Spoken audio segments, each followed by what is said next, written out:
Good afternoon. We're pretty fortunate to win that football game, to say the least. You know, when you look at the stat sheet and you look at some of the things that happened in that game, usually you don't win those. They dominated time of possession.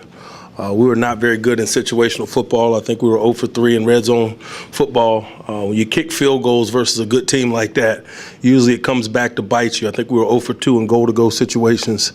They pounded a couple in on us.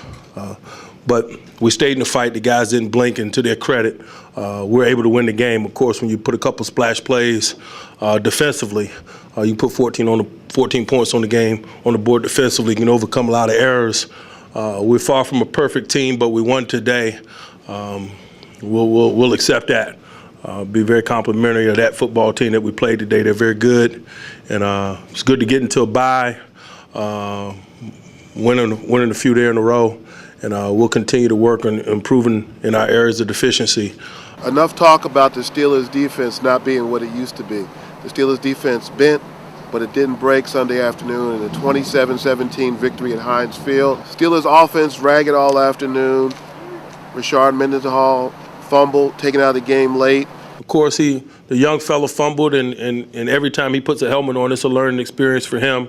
Just a little careless in that instance. We're getting ready to go in for a score. Ben Roethlisberger had a 40-yard touchdown pass to Mike Wallace in the first half, but the Steelers' offense was basically shut down in the second half. It came down essentially to the Steelers' defense making big plays late in the game. Both times it appeared the Vikings were going in for touchdowns. Both times the Steelers' defense stopped.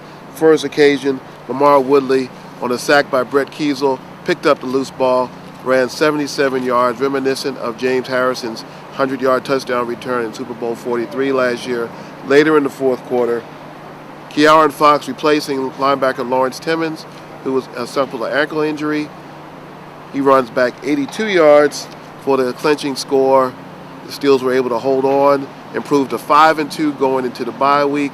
They're tied with the Cincinnati Bengals for first place in the AFC North. This is John Harris with Trib Total Media.